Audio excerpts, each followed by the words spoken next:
As much as the Reds and Pirates may seem similar, there's a very, very key difference.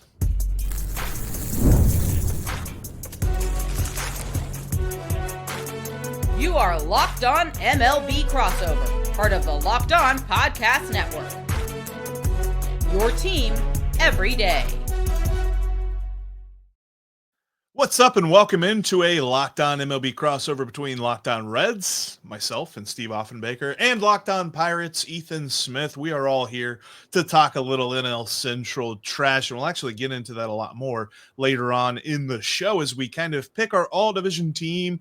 And I got a question for Ethan regarding a recent sports card that was pulled of a certain Pirates player. We will also talk about catching lightning in a bottle. Seems like it's what these franchises want to do. It's their strategy. Why does it feel like both teams are close? But I want to start first with the key difference, because we've talked about similarities between the Reds and the Pirates over the last few years on our Locked On Reds, Locked On Pirates crossovers. But there is now one key difference that this offseason has provided. That is all coming up on today's Locked On MLB crossover that is brought to you by Gametime. Download the Gametime app today, create an account, and use the code LOCKEDONMLB for $20 off your first purchase. And gentlemen, where I want to begin today, we've talked a lot about how the Reds and the Pirates, they're young, they're hoping on the youngsters, they're really hoping for their talent to develop, and they're not really spending a lot of money, and they're going to get better and all this other stuff. But there's a very key difference now between these two organizations, and that difference is Terry Francona. That difference is the seriousness with which you can take the manager of the Reds as opposed to years past. And I know that, Ethan, you and I have gotten into conversations before about, we have seen Derek Shelton and David Bell in the same room at the same time, so we know that they're two different people, but they seemed very similar. Terry Francona changes this entirely. Yeah, and I mean, I agree. And Terry Francona is the kind of guy that comes in and you almost get a vibe that he's just going to change the ceiling for that Reds team, because David Bell, for what it's worth, was just not a great manager. I mean, there used to be jokes all the time that David Bell was holding this team back and he wasn't getting the most out of the players that were on this roster. And for the Pittsburgh Pirates, that's kind of been the feeling that we have about Derek Shelton at this point, is you kind of give him the benefit of the doubt since I started the show about 2021 and 2022, because, you know, you were just kind of figuring out where your core was. 2023 comes along and, okay, you go 76 and 86 with basically half a pitching staff. And you're like, okay, now we're moving forward. But then when you add Paul Skeens and Jared Jones and all these other players to the mix, and you still end up 76 and 86 and have another season where you have a 10-game losing streak late in the year when you were in a contention spot, because I'm sure you guys remember me talking about the Pirates being in a contention spot after the trade deadline, you start to wonder, okay, does the difference between these teams just come down to coaching? And it's hard to deny what Terry Francona, one, has done across his career, but what he can do with this Cincinnati Reds team with the likes of Elly De La Cruz and Hunter Green. I mean, it's really hard to deny. And I know Steve's probably thinking, wait, Ethan's saying something good about the Reds? Like, what's going on here? But it's hard not to. I mean, if you had told me the Pirates would have got rid of Derek Shelton to get Terry Francona, I would have been jumping off the wall behind me probably about 20 times. I mean, I would have been great, because could you imagine Tito with Paul Skeens, Mitch Keller, and Jared Jones? He'd be foaming at the mouth with it. Yeah. But sadly, he's a Cincinnati Red right now for Pirates fans, and I think it's going to work out for the better for Cincinnati. You know, I'm not surprised to hear you say something nice about the Reds, Ethan. You know, even a broke clock's right twice a day, so you were due to stumble into one. So congrats on finding a good take. I appreciate the love for the Cincinnati Reds, and, you know, I will supply you with some Reds gear when we're in the playoffs in 2025 and you're not. I mean, you bring up an old wound. I think you still haven't worn that Pirates jersey. I'm waiting for it to show up in the mail, man. I would have worn it today. I had the Hawaiian shirt all geared up and everything for Steven. Yeah, we'll see. We'll see if it gets there eventually.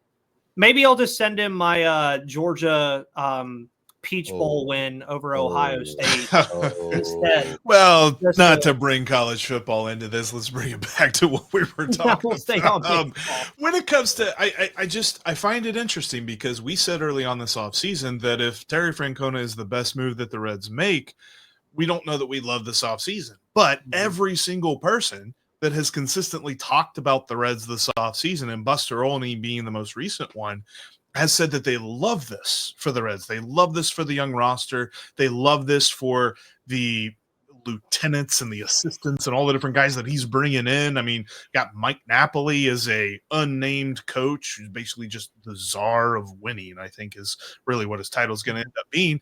And in Buster Olney's article, he mentioned that Dustin Pedroia has said that whatever Terry Francona needs, he is ready to step up and help out, which, I mean, he could be part of the Reds spring training camp. It's very interesting to see the changes that Terry Francona is going to implement, which I think for me, first and foremost, starts with Elly De La Cruz, because we saw what he did with Jose Ramirez in Cleveland. And Jose Ramirez was already an immensely talented player. I understand that. But I think you'd be hard pressed to find 5 people that disagree with the take that Jose Ramirez is a top 5 player in Major League Baseball right now. Elly De La Cruz has the talent to jump into that upper echelon as well. I think Terry Francona can get him there. Well, and let's talk for just a second about what Terry Francona, one of the first things he did after he was hired. He got on a plane and went down to the Dominican and met with Elly De La Cruz and basically sat Elly down and asked him, look, do you want to be held accountable? Do you want me to push you? And Elly, to his credit, told Terry Francona, I want to be the best player that I can be. Yes. Hold me accountable, do the things, because that's what we heard, right? We heard that David Bell didn't hold anybody accountable. We heard that David Bell had no discipline as far as how this team was handled. We heard that David Bell was just basically going through the motions and running this team by committee with a select group of coaches who are now all unemployed. So I love the impact that Terry Francona is going to have. But let's not get lost in the narrative that the Reds hired Terry Francona and that was their offseason and that's what they did.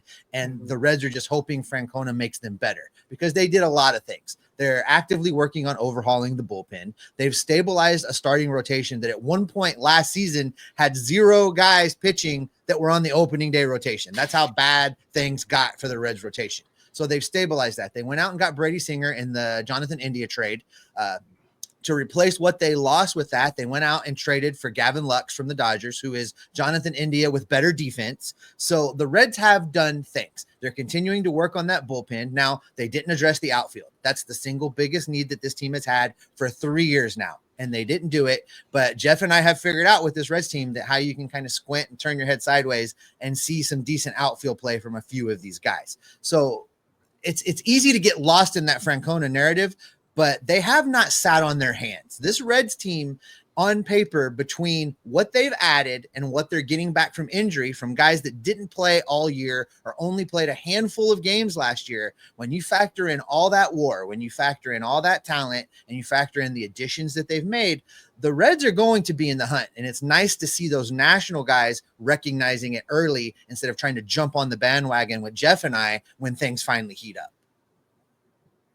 Yeah, it's interesting to bring that similarity back, because we were talking before we hit record about how the Pirates and the Reds are basically both trying to look at their outfield and explain exactly why they didn't go get that guy even.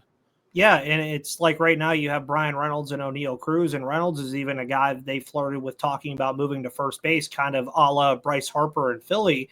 So you start to wonder, okay, well, you have Joshua Palacios, Billy Cook, Nick York, and Jack Sawinski out there. Not exactly a murderer's row of options that you have. And there were a lot of good options out there. I know you guys talked a lot about Anthony Santander. I talked a lot on my show about Jurickson Profar and catching lightning in a bottle, which we'll talk about in the second segment, obviously. But Profar, I think, would have been great for this team, albeit the defense isn't that great. If the back could show up, I thought it would have been great. But you still have that glaring need, and the free agent market for that just continues to just shrink and shrink and shrink, down to the point where the Pirates look at 2 guys that they got rid of as options that are in the outfield unit as far as free agents are concerned, as Michael A. Taylor and Connor Joe. So, and that, again, going back to the differences in these teams, I mean, even just on the field too, I would argue the Pirates pitching staff is better than Cincinnati's, but Cincinnati has more offensive weapons. You look at the bullpens, they're kind of comparable, but I do think Cincinnati has a little bit of the edge there too. But I really just do think the coaching might be the difference. It's crazy to think about it boiling down to that in baseball, but I really do think that Terry Francona is that much better than Derek Shelton is. And for 2025, and I've said this on my show constantly, this is a benchmark year for Derek Shelton. If he does not improve whatsoever, he's out the door. Bye. I mean, it might even be before that. That might be something I'm talking about in May or June, depending on where this team is. And I'm shocked that it didn't happen this offseason. But we'll just have to wait and see how it all plays out. But yeah, getting Tito in this division, I'll even say it right now, I think he's the best manager in the division. Sorry, Cubs fans. I really do. I mean, I'm just going to be – I know Craig Counsell has the pedigree, but I really do think that Tito is the best manager in this division. We wholeheartedly agree with you on that one. But yes, the managerial differences are definitely what I wanted to focus on there. But you mentioned the lightning in a bottle, because the strategy of these two organizations for basically my entire life has been very similar. It seems, though, that they are close to at least achieving part of that. We'll talk about that here coming up next.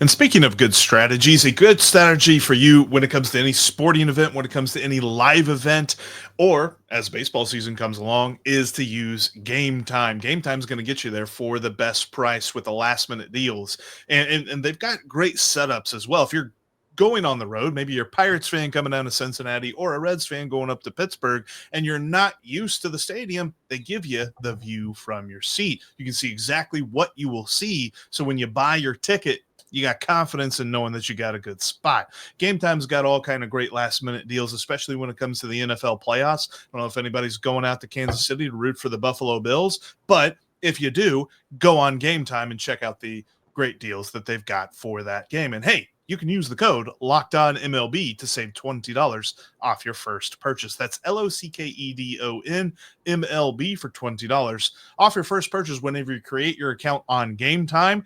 Download that app today. What time is it? It's game time.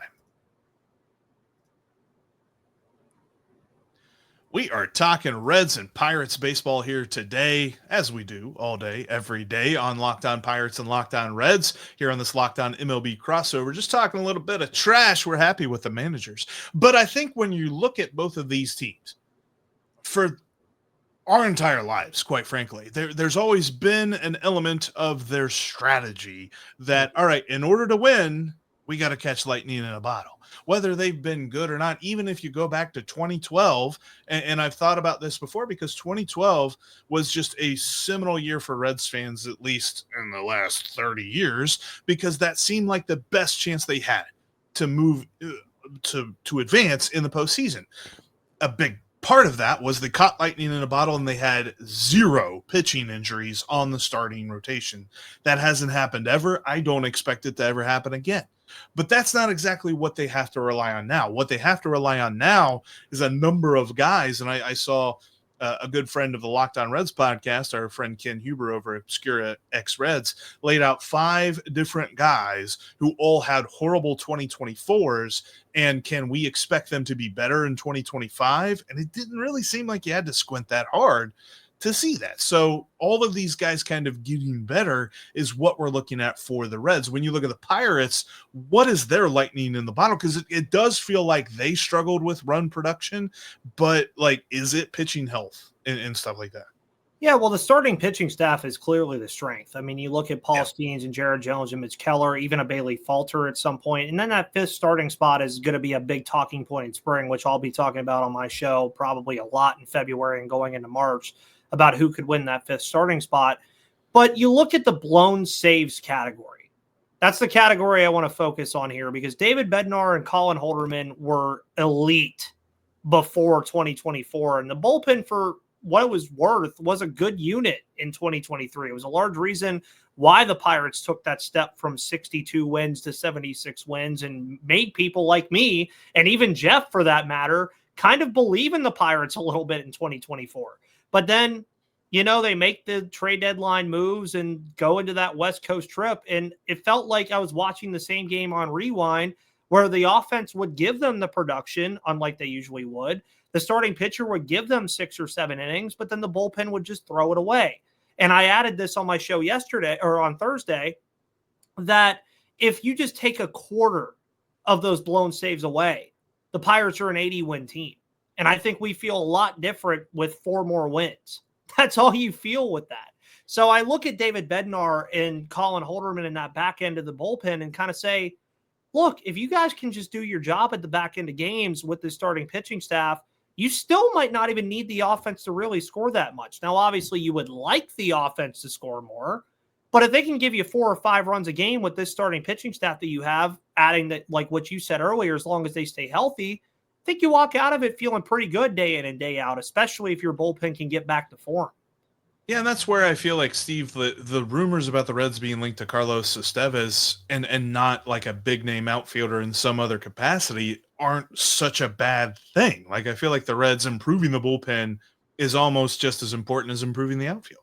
Yeah, the more I think about them going out and getting Carlos Estevez, the wild thing himself, I am in support of it. I look at what's left on the free agent market.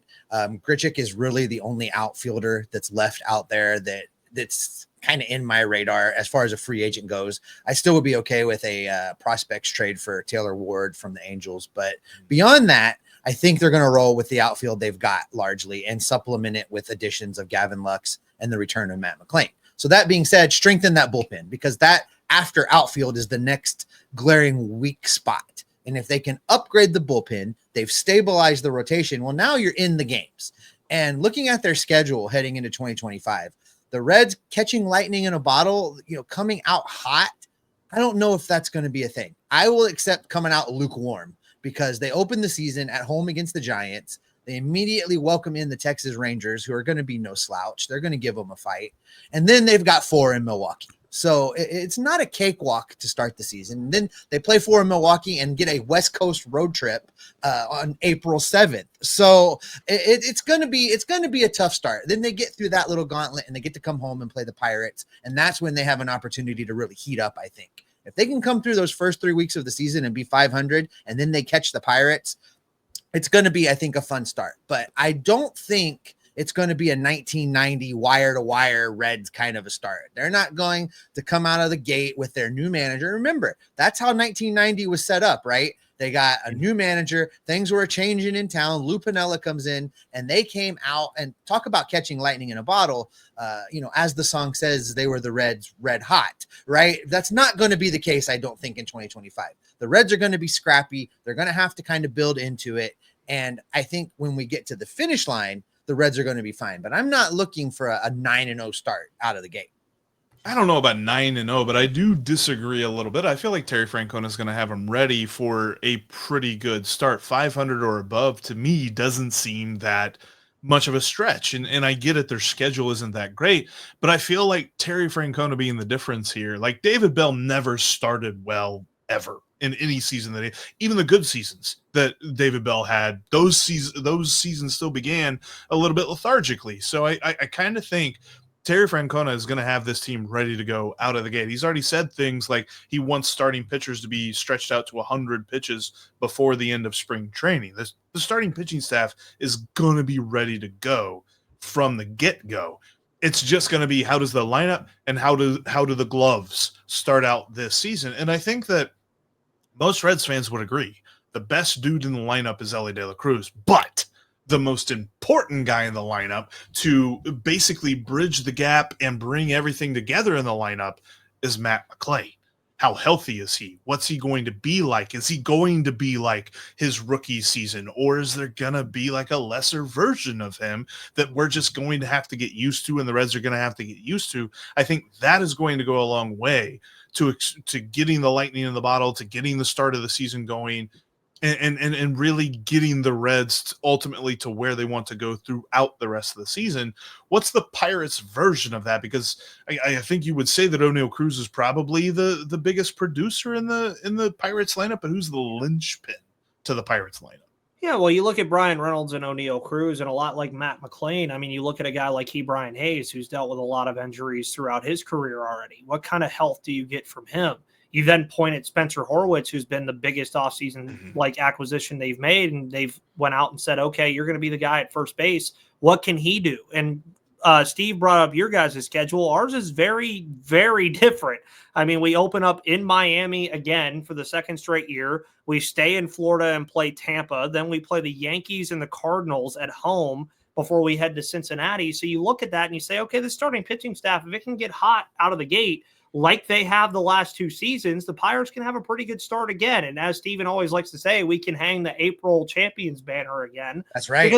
Because even print the t-shirts, baby. Print the t-shirts. Because champions even after of April, you have the Nationals. That's a winnable series. Cleveland at home. You know, what kind of Cleveland team are you getting this year? Then at LA for the Angels and Dodgers.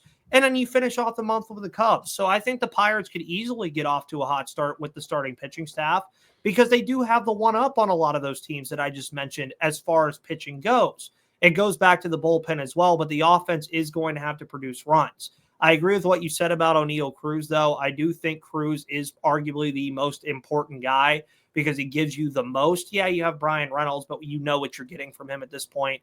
But you have to see some other contributions. You need to get them.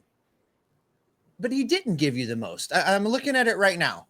Last season, he was 13% better than league average. That's great. But O'Neal Cruz profiled to be, you know, your answer to Ellie De La Cruz. So Ellie De La Cruz is putting up 5+ in WAR, and O'Neal Cruz scratched out 2.5 in WAR. So my question, and I'm being serious, I'm not trying to be funny. My question is, was the ankle injury, did it change his game so much that he's never going to be that guy we thought he was going to be? Was the ankle still bothering him and he wasn't 100% last season? Like, is there room for growth there? Because I was excited to watch for the next 6 years, De La Cruz versus Cruz. Like, I was looking forward to that particular battle year in and year out. But O'Neal kind of fell flat last year for me.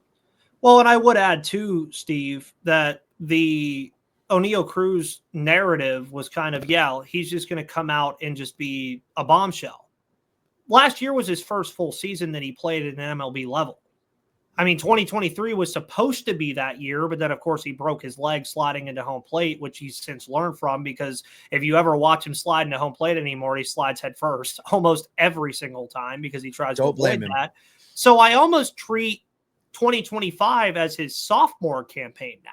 Because, he had the 2022 season where he played a good portion of the second half, but he only got to play 9 games in 2023. And on top of that, later in the year, he had to switch positions.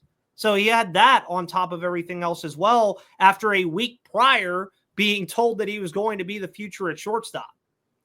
Pirates fans will never forget that, where Ben Cherington publicly said that O'Neal Cruz was the future at shortstop, and then a week later he's a center fielder, which I think, by the way, is a phenomenal move for him. How's that narrative grabbing you, Jeff Carr? That is, I feel like that is evidence number 4,526, whatever, as to why general managers not make definitive statements in the off season. And we see that with the Reds. Like, there's a lot of people that want definitive statements on different players' positions, and it's not coming in January. But I would add again, though, with O'Neal Cruz, I do think that 2025 is his second full year. I think this is where you could see him flirt with that kind of 25, 30 season, especially if tell he it to me comfortable. Tell it to me, WAR and OPS plus. What would be a satisfactory WAR?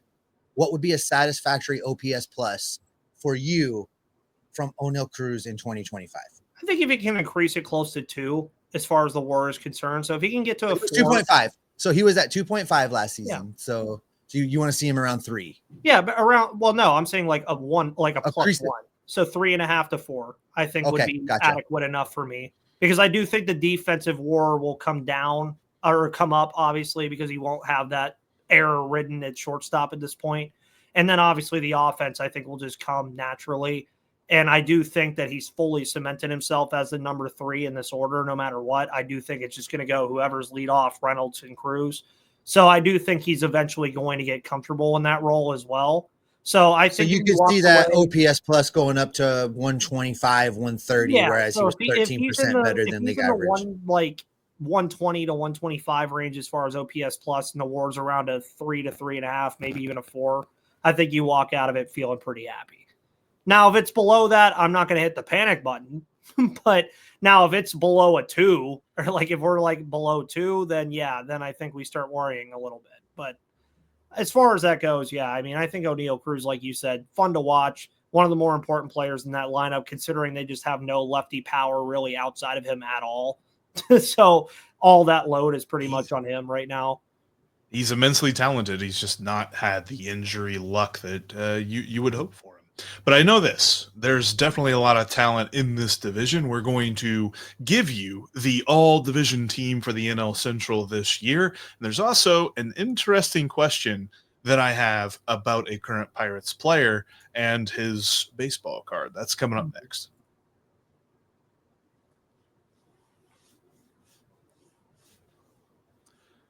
Make sure you're subscribed to Locked On Pirates and Locked On Reds on your favorite audio platform. We're literally on all of them. If you cannot watch us on YouTube, and subscribe on YouTube as well. Take us with you wherever you go.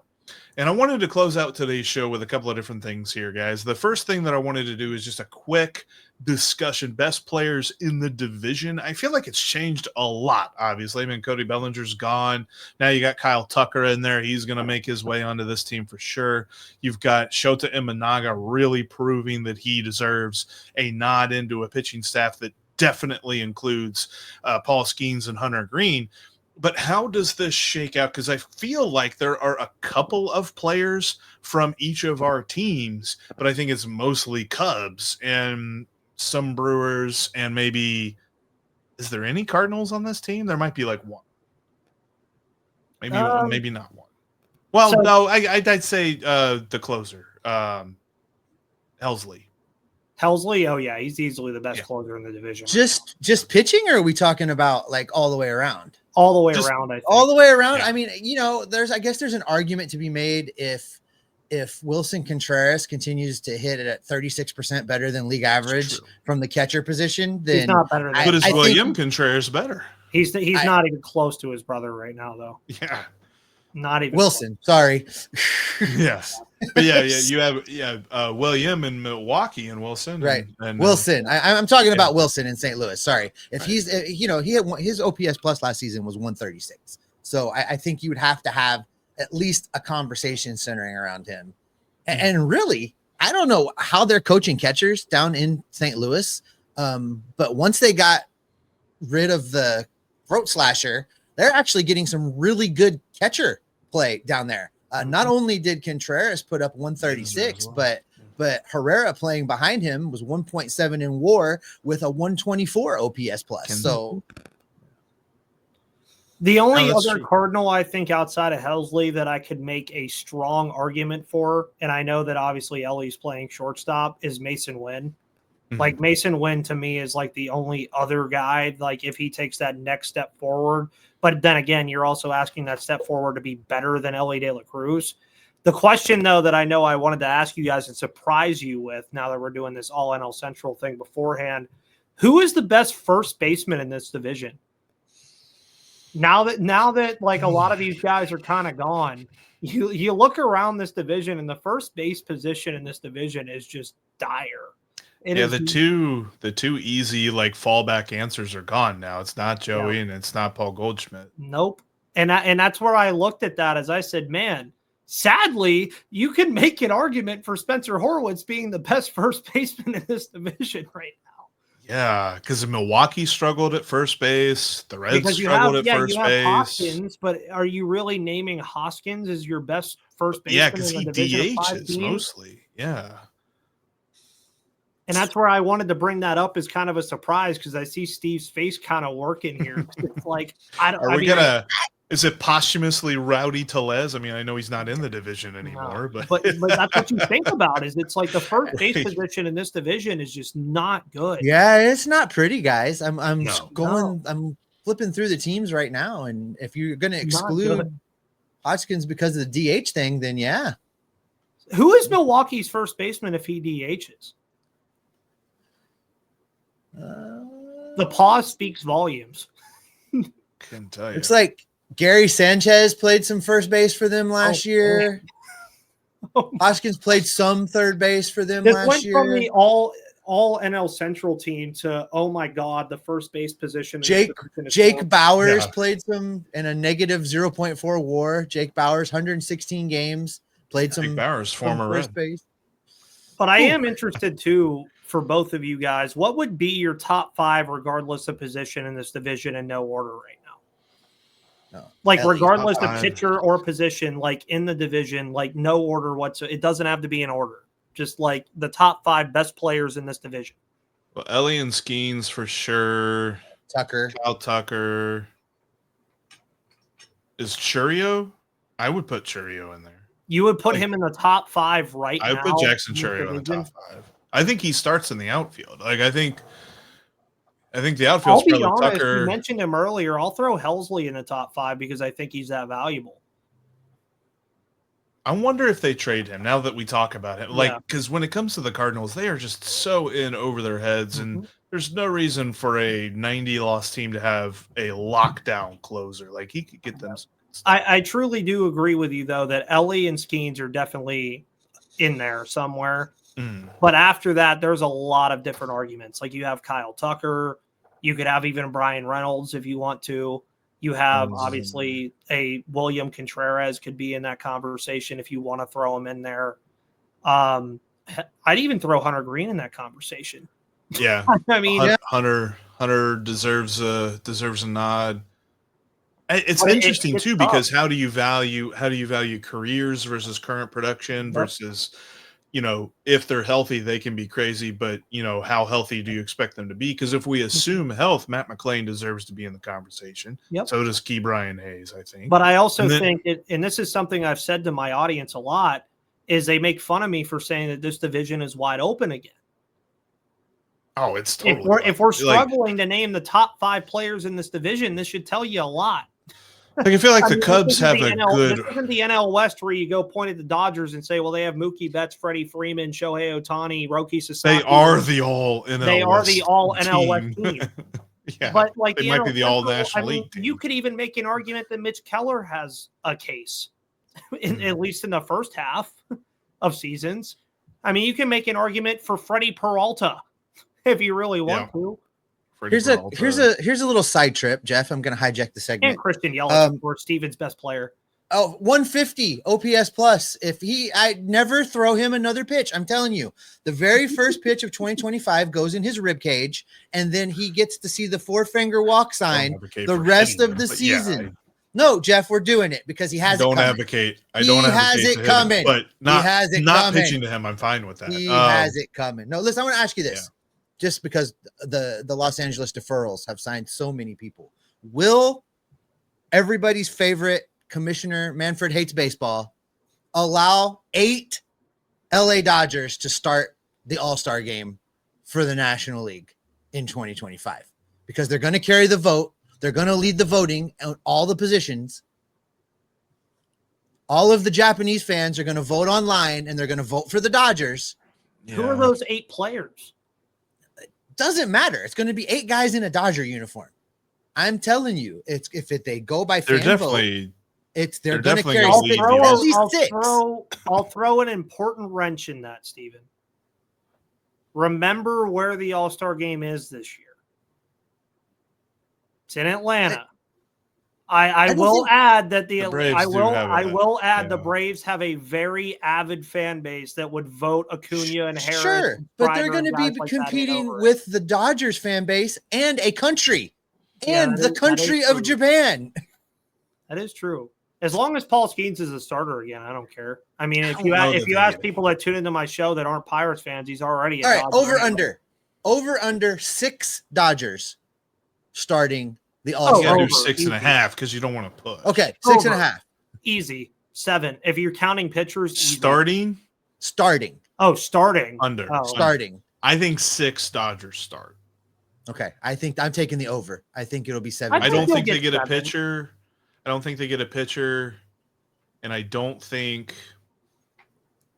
Well, because Betts is going to be a shortstop, so he probably beats out Ellie for that. Yep. And then Acuna will be hurt. Acuna's probably not playing until May. Freddie, I'm telling you guys, they're going to introduce the starting lineup, and they might as well just it's Will just might as Smith well will be the catcher, probably. the Dodgers starting lineup. Yeah, Will Smith will be the catcher, I think. That's all right. So I'm I'll over. tell you, That's a different conversation for a different day. That could to be clear, I'm over. Jeff, you're under. Ethan, you're under. I'll lean over. I think 7. Lean over. I think 7 could start. I don't feel comfortable about it. FanDuel, I'm sorry, I wouldn't bet that, but I don't feel comfortable about it, but I could see it. Let's end on this note. Quick, rapid fire answer on this one. And we'll adjust it as well on a red side. The Paul Skeens 1-of-1 card was pulled by an 11-year-old in Los Angeles. I know that you've discussed this on your show, Ethan, and I think I need to amend this a little bit because Pirates fans would take the deal. However, let's say you're guaranteed $100,000 sale of that card. Let's say $250,000. You get $250,000, or you get the Pirates offer. We'll also make it a Reds thing as well. If it was a 1-of-1 Ellie De La Cruz card, and the Reds offered you the Pirates offer, which the Pirates offer was 30 years of season tickets behind home plate, among other things. There was also like a memorabilia thing, like they were giving memorabilia away and all this other stuff too. So you get 30 years of season tickets behind home plate and a Reds memorabilia package, or you get like $250,000, like life-changing money. Which would you take? I would take the tickets. I can tell you diamond seats, individual sales go for $300 a game, baby. So I would keep the ones I wanted to go to and sell the rest. Yep. And now I will add too, as a the best of both worlds. Offer, they did offer a meet and greet with Paul Skeens and 2 autographed jerseys. So you got to think that those jerseys are going to be worth something at some point too. I understand that card itself is going to be worth a lot. But from your point, I do think as far as the money aspect is concerned, yeah, it's hard to turn that down. And the card has since went to auction, and I understand why. But it was a fun little kind of timeline to follow. Yeah. It was because think about it. If you're in those seats behind home plate, as everybody knows, all of Major League Baseball now, those seats are all inclusive. They come with food. Yep. They come with unlimited alcohol. They come with, concierge service, all of those things. The value of those seats for 30 years is going to it's going to be way over that dollar amount, and you don't have to pay. You don't have to pay taxes on it. It's kind of like the old adage of, would you take $100,000 a year or $1 a minute? Like, it's like the $1 a minute doesn't sound as good, but the $100,000 does. But in actuality, the $1 a minute is worth way more. So you're kind of just like pushing your investment back. And for an 11-year-old kid, it's like, yeah, he doesn't care. I know the family made the decision, obviously, but it's fun. I mean, it really is fun for Pirates fans, even too. I said this when I talked about it. I said, how many times are you really going to have a Pirates player have a debut patch card that was signed by him go for this much market value and be this hyped up to the point where the team itself is offering a package that includes all this stuff, including spring training, and you can watch a game with Livy Dunn at some point? And that's why I was kind of like, I was kind of pulling for it to be somebody that doesn't live that far away from Pittsburgh, because it's kind of obvious that kid wasn't he doesn't care. His family's not going to relocate to Pittsburgh for him to take advantage of all this stuff. Right. Now, he could still get some of the stuff, but then at that point, to me, then the financial investment doesn't make sense. It's like, then you're like, okay, now I'm just giving this away. But I know this. Here's hoping that all of us pull a 1-of-1 baseball card at some point in our lives, because that would be amazing. And that is where we will end today's crossover. Thanks so much for checking out today's Locked On Reds, Locked On Pirates crossover. Make sure you subscribe to each channel, because we've got so much coverage for you as we head into spring training. Only a few weeks away. Pitchers and catchers will be reporting here soon, and maybe that means that the snow and ice will melt eventually too, which will be awesome as well. So make sure that you tune in every single day, because we got you covered on your favorite baseball team, because we are Locked On Reds and Locked On Pirates every single day. Ethan, are you in a closet? Do you need me to send you some light bulbs? I love that it's still recording when you said that. Yeah, so I joke that